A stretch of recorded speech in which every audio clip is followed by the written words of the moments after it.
Tämän vuoden Via Crucis pääsiäistrilogia tarkastelee 1700 vuotta täyttävää Nikean uskontunnustusta. Minkälainen oli teologinen ja poliittinen tilanne vuonna 325, joka johti kristillisten kirkkojen ekumeeniseen kirkolliskokoukseen? Uskontunnustuksen Jeesus on yhtä aikaa kaiken luoja, Isä, Poika ja Pyhä Henki. Ohjelmassa kuljemme ristin tiellä. Kohtaamme kulkijoita, jotka seuraavat Jeesusta Getsemanesta Golgatalle kohti ristiinnaulitsemista ja ristin ihmettä. Pohdimme myös sitä, mitä kristinusko on. Mitä tapahtuu, jos emme mainitse Jeesuksen ristiinnaulitsemista ja unohdamme ristin? Mitä merkitsevät tyhjä risti ja Jeesuksen ylösnouseminen? Itä-Suomen yliopiston eksegetiikan professori Lauri Thurén sanoo, että olemme maalanneet silmiemme eteen romanttisemman kuvan Golgatan tapahtumista kuin mitä ne todellisuudessa olivat. Ihmiset ei ehkä oikein ymmärrä, mitä ristiinnaulitseminen edes tarkoittaa, koska meillä kirkkotaiteessa Jeesus on vähän niin kuin sellainen Tartsanin kaksoisolento, että on ristillä, että hyvin öljytyt lihakset ja hieno lannevaate ja hymyilee lepposasti siellä. Ja kuitenkin roomalaiset käytti ristiinnaulitsemisesta nimitystä mors turpissima crucis, eli äärimmäisen häpeällinen tapa kuolla ristillä. Ristiinnaulitsemisen koko idea oli nimenomaan häpäisy, ei niinkään edes se, että se kuolee se uhri. Ne saattoi ristiinnaulita myös kuolleita. Ne oli kartagolaisilta oppinut tämmöisen tavan, jolla siis kapinapäälliköitä tai suurrikollisia tai jotain tämmöisiä tyyppejä ristiinnaulittiin sen takia, että kukaan ei vaan seuraisi enää ikinä heidän esimerkkiään. Ja sen takia oli se häpäisy oli niin kuin se olennainen juttu siinä. Ja jos meilläkin olisi niin kuin kirkoissa vähän aidomman näköisiä kuvia, jossa Jeesuksella ei ole vaatteita ja ulosteet valuu pitkin jalkoja ja vertaa hirveästi joka puolella ja ruumis vääntelehtii siellä ja muuta, niin kuin tajuttaisiin, että siinä ei ollut mitään kaunista eikä ylevää eikä hienon näköistä. Pohjois-irlantilainen teologi, tiedefilosofi ja anglikaaninen pappi Alistair McGrath sanoo, että on vaikea olla täysin varma historiallisista tapahtumista. McGrath on toiminut Oxfordin yliopiston Andreas Idreos-professorina tieteen ja uskonnon alalla sekä historiallisen teologian professorina Oxfordissa. It's always hard to be absolutely certain about certain historical facts, but it's very important to appreciate that the death of Christ on the cross was seen as shameful in Roman culture, and the early Christians therefore had no hesitation in saying this is what really happened, even though it was shameful, because we see there is a deeper meaning here. And so it's simply saying, the New Testament, this is what really happened. Some might say this is shameful. We say it's not, but it really did happen, and it has a deeper meaning that we really need to understand.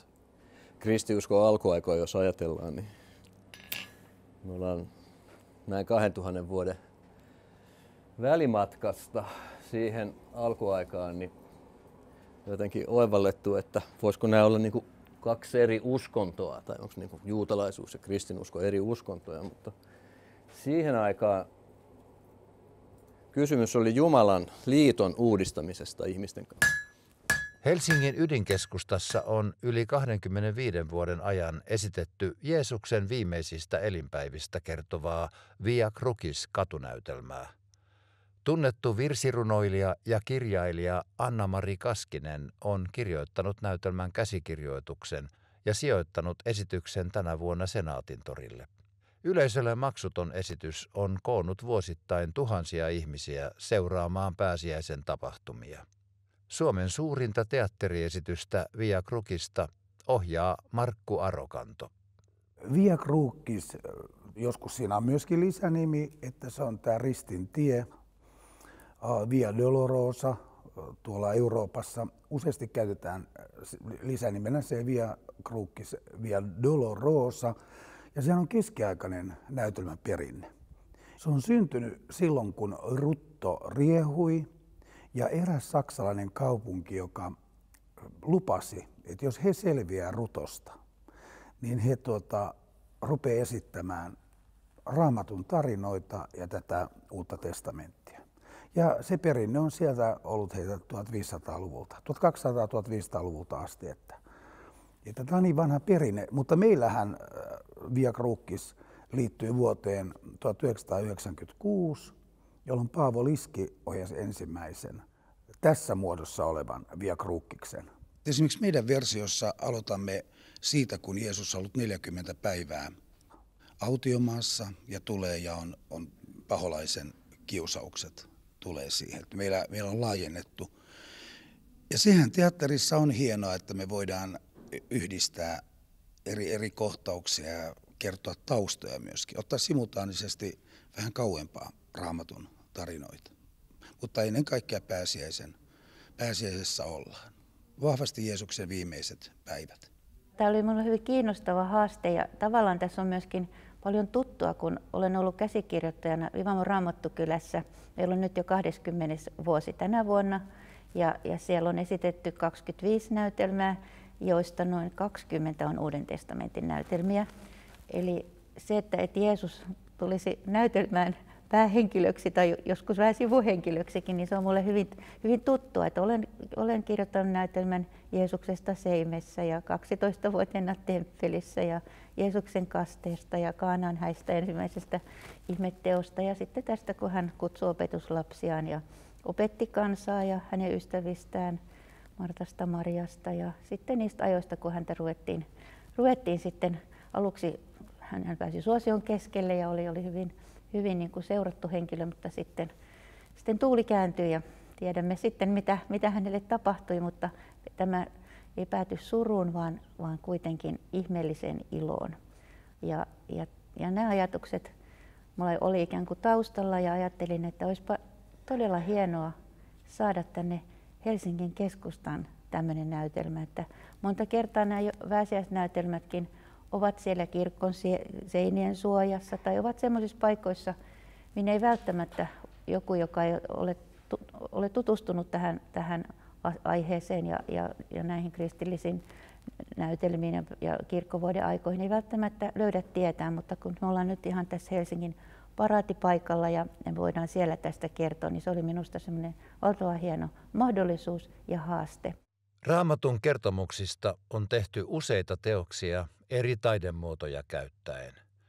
Pääsiäisoratorioista yleisölle tuttu oopperalaulaja Esa Ruuttunen valmistautuu ensimmäiseen näyttämölliseen puherooliinsa Pilatuksena. Hän kokee, että Raamatun tekstien dramaturginen esittäminen saattaa aiheuttaa haasteita, jos on ehtinyt rakentaa vahvoja mielikuvia Raamatun tapahtumista. Mä olen tässä Pilatuksen roolissa oikeastaan vähän niin kuin ensimmäistä kertaa Pilatuksena. Tietysti kun noita passioita on laulanut, niin silloin kun on ollut aarioiden vuoro ja näin, niin sitten siihen yleensä myöskin liittyy sitten Pilatuksen roolin laulaminen, mutta nehän ei ole näyttämöllisiä, että tässä on nyt tämmöinen näyttämöllinen elementti mukana.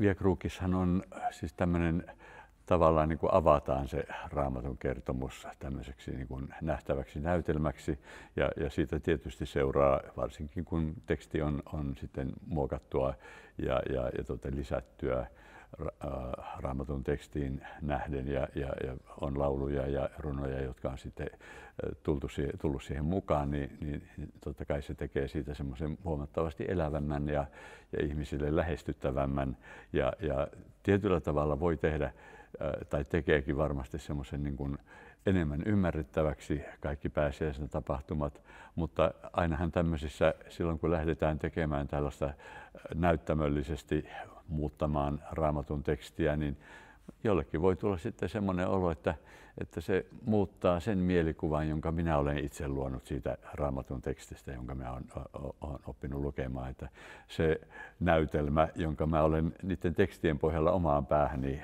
niin kuin luonut, niin se muuttuukin sitten. Via Crucis kokoaa aina tärkeitä henkilöhahmoja Jeesuksen ympärille. Näistä merkittävimpiä ovat Jeesukselle läheiset ihmiset. Helsingissä esitettävässä Via Cruciksessa ensimmäistä kertaa on mukana myös Jeesuksen isoäiti Anna.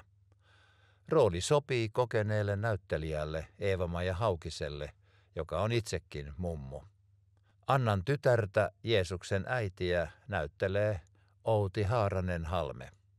Magdalan Marian roolissa on näyttelijä Marjaana Kuusniemi-Korhonen. No minä olen Pyhä Anna kolmantena, eli minä olen Neitsyt Marian äiti. Neitsyt Marian vanhemmat olivat Anna ja Joakim. Ja maalauksissa usein sitten on tunnettu hahmo, tämä Pyhä Anna kolmantena. Mä en muista, hän on ilmeisesti siinä on Neitsyt Maria, Jeesuslapsi ja Pyhä Anna kolmantena. Maalaustaiteessa hän on hyvinkin tuttu, mutta yleensä ei nyt pyhäkoulussa, en muista, että olisi puhuttu. Eli suomeksi sanottuna mä oon Jeesuksen mummu. Ja totta kai jos ajatellaan, että on näin uskomaton elämänkohtalo, mikä Jeesuksella on. Hän on Jumalan poika ja ihminen. Ja ristiinnaulitsemisen kautta pelastaa koko maailman, mutta kuitenkin se hänen ihmisenä olemisensa, niin sehän on niin dramaattinen ja traaginen, ettei sitä voi kuvitella. Että kyllä siinä on, mä uskon, että Neitsyt Marialla ja hänen äidillään on ollut hyvin lämmin suhde. Näyttelen Jeesuksen äitiä, joka Neitsyt Mariana myös tunnetaan. Ja silloin kun Markku pyysi ennen koronaa jo, että tulisiko mä tähän, niin kyllä siinä oli ensin sellainen kynnys, että oho, tämmöistä pyhimystä sitten näyttelemään. Mutta että mä rukoilin tietysti kanssa tätä asiaa ja hänhän on ollut ihminen siihen aikaan myös ja sitä kautta sitten ja itse on äitini siihen tunnemaailmaan sitten niin kun yrittää sitten olla siinä hetkessä läsnä, mitä tässä nyt käydään sitten Jeesuksen jalanjälkiä läpi, niin sitä kautta sitten samaistuu sitten siihen hänen rooliinsa. Että on se emotionaalisesti pikkusen raskas. Mutta täällä on ihana porukka, joiden kanssa on tosi kiva tehdä töitä ja erityisesti nämä meidän naiskolmikko Eeva-Maija Haukinen ja Marjaana Kuusniemi, heidän kanssa aivan ihana näytellä. Mun rooli on Magdalan Maria. Mä koen tämän roolin niin kuin tosi kiinnostavaksi näytellä. Ajattelen hänestä vähän niin kuin, että hän on vähän sellainen niin kuin ulkopuolinen ja syrjäytynyt, pahamaineinen, ehkä niin kuin leimattu jollain tavalla ihminen. Ja sitten Jeesus niin kuin ottaa hänet kuitenkin siihen opetuslapsiin ja kohtelee häntä tasavertaisesti, vaikka muut ei kohtele. Että sitten siitähän löytyy paljon linkkejä vaikka nykyaikaan, jos miettii. Itse mietin vaikka nyt niin kuin, sukupuoli- ja seksuaalivähemmistöä vaikka nykyään, että miten heitä kohdellaan. Niin tai paljon syrjäytyneitä. Että on vähän sellainen maailma nyt, että on niin kuin menossa tämmöinen kahtiajako on tapahtumassa, niin sitä varten mä ajattelin, että mulle itsellä tässä roolihenkilöllä on niin kuin sitä varten tärkeä funktio jotenkin tässä tarinassa. On suuri ilo olla tässä mukana ja sitten kaikki nämä, jotka ovat tässä, myöskin nämä ammattinäyttelijät, niin se on hyvin lämmittävä kokemus, miten antaumuksellisesti ja vakaumuksellisesti ihmiset ovat mukana ilolla. Ja sitten puhumattakaan sitten näistä, että meillähän on Jeesus, joka hämmästyttävällä tavalla muuttui farkkupojasta sitten, kun on oikeat vaatteet päällä, niin hän on ihan niin kuin maalausten Jeesus. Mutta sitten myöskin on tullut mieleen tuossa portailla, kun näkee sen kansanjoukon siellä, että nykyaikana, joka on hyvin uskontokielteinen ja sitten myöskin ikävä sanoa on jotenkin trendikästä olla kuulumatta kirkkoon. Että nykyaikainen ihminen niin on niin omavoimainen, että ei hän tarvitse, että pitää olla voimakas ja oman onnensa seppä ja pärjätä ja pärjääväinen. Että on niin kuin, ikävä kyllä jotenkin trendikästä, siis se olla niin kuin moderni. Professorit Alistair McGrath ja Lauri Thurén ovat yhtä mieltä siitä, että Jeesuksen ristinkuolema on yhä ajankohtainen ja tärkeä tapahtuma. Se haastaa meitä yhä näkemään tekojemme seuraukset. The death of Christ happened long ago and far away, but it's still significant to us today. For me, it's about realizing that this is God entering into a world of suffering and death and enabling me to live meaningfully and hopefully in this world of suffering and death. It means that despite suffering, we can live in hope because of Christ on the cross. Jeesuksen ristin kuolema on tärkeä myös nykyihmisille siksi, että ihmisen ja Jumalan välinen asetelma ei ole muuttunut mihinkään. Jumala edellyttää ihmiseltä, että ihminen noudattaa hänen tahtoaan ja ihmisillä on tavallaan kaksi vaihtoehtoa tässä tilanteessa. Toinen on se, että yritetään pärjätä Jumalan edessä omin neuvoin.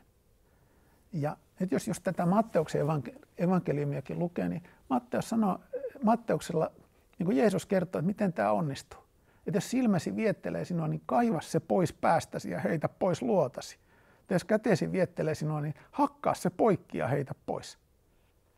Tai jos sanot veljellesi, että senkin hölmö, niin olet jo ansainnut suuren neuvoston tuomion. Eli Jeesus kuvaa, että ei se ole ihan helppoa noudattaa Jumalan tahtoa. Sen ajan fariseukset ajattelee, että jos noin ulkonaisesti noudattaa sitä, että käsky on vaikka, että älä tapaa, niin ei mene kauppaa eikä osta puukkoa eikä työnnä sitä kaverin kylkiluiden väliin, niin sitten on täyttänyt tämän käskyn.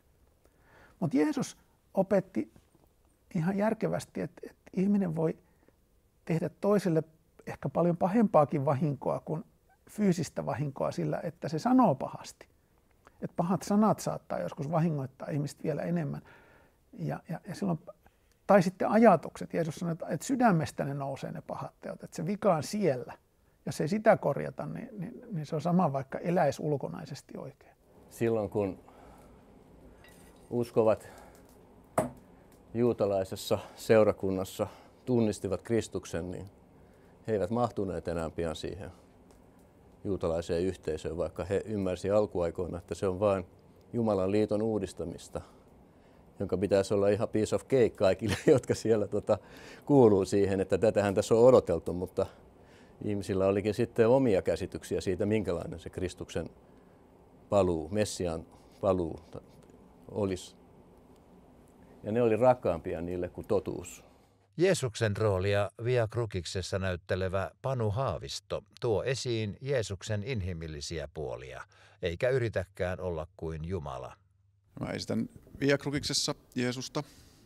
Mä oon valmistautunut vuosien varrella sillä lailla, että olen tuolla Vivamon Raamattukylässä Lohjalla ollut mukana pääsiäisnäytelmissä jo yli 10 vuoden ajan, että sillä lailla on niin kuin aihepiiri aika tuttua ja monelta kannalta sitä on tullut pohdittua siellä näyttelijöiden kanssa ja ohjaaja Matias Nymanin kanssa siellä. Ja tietysti sitten niin kuin,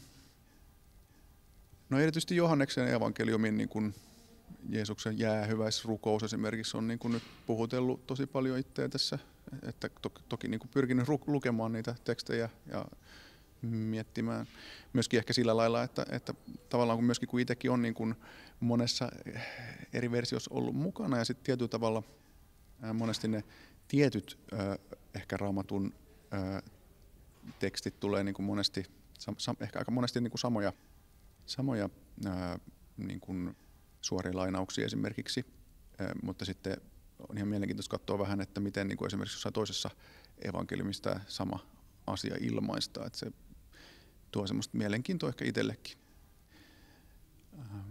Mutta että erityisesti se on puhutellut se ehkä se Jeesuksen niin kuin siinä jäähyväisrukouksessa se ajatus siitä, että vaikka hän tietää, että hänelle tulee tosi pahoja asioita tapahtumaan, niin hän niin huolestunut ja huolissaan niistä opetuslapsista ja niistä ystävistä siinä. Rooli on tietysti aika semmoinen niin kuin mahdoton niin kuin jotenkin käsittää tai täysin hallita tai jotenkin näin, että ajattelen, että jotenkin semmoista omaa niin kuin inhimillistä käsitystä tai jotenkin sitä puolta voi niin kuin tavallaan Jeesuksesta niin kuin tulkita ja niin kuin esittää, ja sitten tavallaan se teksti sitten sen niin kuin jumaluuden siinä sitten tuo siihen sitten mukaan, että jotenkin tämä ihminen ja Jumala tematiikka on ajatellut sillä lailla, että mun ei kannata yrittää esittää Jumalaa, vaan niin kuin se teksti tosiaan tuo sen. Pääsiäisen perinteeksi muodostunut Via Crucis on tullut näyttelijöille tärkeäksi. Senaatintorin Via Cruciksen musiikista vastaa Pekka Simojoki. Musiikin on sovittanut Antti Vuori ja laulujen sanat ovat Anna-Mari Kaskisen kirjoittamia. Ohjaaja Markku Arokanto haastaa ihmisiä hiljentymään ja kuuntelemaan, mitä Jeesuksella oli sanottavana seuraajilleen. Se, että Via Crucista käy niin paljon katsomassa ihmisiä joka vuosi, ja se suosio, mikä sillä on varmaan se yhteisöllisyys. Että voidaan yhdessä kokea pääsiäisen tapahtumat näytelmän kautta. Vaeltaa mukana ristintietä, olla kokemassa Jeesuksen kärsimykset. Ja mä toivon sitä, että siitä saisi myöskin, että ihmiset oikeasti hiljentyisi ja kuuntelisi vakavasti ton, mitä Jeesus sanoo. Getsemanessa, viimeisellä ehtoollisella. Mikä on hänen vuorisaarna? No musta se on tärkeä teema ja se on tärkeä traditio. Että kyllähän tätä kärsimystietä niin kuin monella eri tavalla on tehty oratorioita ja sitten näitä, mä en tiedä milloin näitä on vissiin täällä Tuomiokirkolla 30 vuotta sitten ensi vuonna tulee, kun ensimmäisen kerran lähdettiin tätä niin kuin draaman keinoin tuomaan ulos ja konkreettiseksi ja näkyväksi. Ja tietysti jokaisella ohjaajalla on aina ihan oma sitten skripta ja mitä hän haluaa nostaa sieltä sitten ylös, mutta lopputulemahan on sama, että Jeesus naulitaan sitten ristille ja hyvä, että näin on käynyt, että meillä on sitten elämä. Ja tässä on aivan ihana käsikirjoitus ja sitten musiikki, aivan fantastinen musiikki. Ja sitten tässä on myös kiva laulaa. Niin, tämä on niin kuin matka tämä näytelmä, loppujen lopuksi aika lyhytkin aika, noin 3 vuotta, kun se Jeesuksen julkinen toiminta sitten kesti. Ja vaikka tämä on ristin tie, niin toiveena ja alun perinkin oli ajatuksena, että tämä ei, vaikka se ristintie niin kuin kertoo ristin ristin tapahtumat ja sen surun, niin kuitenkin tässä on myöskin se viittaus sinne ylösnousemukseen ja pääsiäiseen. Ja sitä varten siinä lopussa on tämä laulu Resurrexit ja ohjaaja on minusta toteuttanut aivan upeasti sen ikään kuin sen pääsiäisen toivon. Siinä ihan lopussa, kun kiivetään, näyttelijät ensimmäisenä Jeesus lähtee kiipeämään sitä tuomiokirkon korkeita portaita ylös, ja siihen on sitten kuvattuna semmoinen valtavan suuri valoristi, minkä läpi he kulkee. He kulkee sinne valaistun kirkkoon, niin jotenkin minusta se on niin kuin hyvin tärkeää, että me ei jätetä sitä Jeesusta ja sitä näytelmää sinne ristille, vaan että se jatkuu niin kuin pääsiäisen suuri sanoma on, ja myöskin tämä meidän viimeinen laulu on nimeltään Resurrexit, joka viittaa suoraan ylösnousemukseen. Ja ajattelen näin, että täällä Helsingin kadullakin kulkee paljon ihmisiä, jotka ei välttämättä tunne tätä tarinaa kovin hyvin, niin heillekin on niin kuin tärkeää. Ja täällä on lapsia ja nuoriakin paljon. Että ikään kuin että se päättyy kuitenkin siihen valoon ja siihen, että Jeesus todella, niin kuin, hän ei ole tavallinen ihminen, vaan hän on myös Jumala, ja siksi hän lupausten mukaan sitten nousee kuolleista. Ja ikään kuin se sellainen ilo, jonka jälkeen sitten voidaan kokoontuakin sinne kirkkoon sitten yhteiseen ehtoolliseen viettoon ja pääsiäismessuun. Niin. No sehän on tämä pelastuksen historia. Tai tämä, että Jeesus Kristus on ristillä lunastanut meidän pelastanut maailman, sovittanut maailman synnit. Että tämähän päättyy siihen ristiinnaulitsemiseen, mutta tämä tie sinne on tietysti tärkeä ja kaikki Jeesuksen opetukset, jotka on meilläkin, meidänkin kulttuurissa. 10 käskyä ja vuorisaarnahan on se, jota voimme pitää pohjana tässä, jonka mukaan, että kuinka elää. Ainahan se ei ole silti helppoa. Olemme kulkeneet yhdessä ristintietä Golgatalle. Jeesus Nasaretilainen on ristiinnaulittu. Via Crucis pääsiäistrilogian toisessa jaksossa pohdimme Nikean uskontunnustuksen syntyä ja Kristuksen olemusta.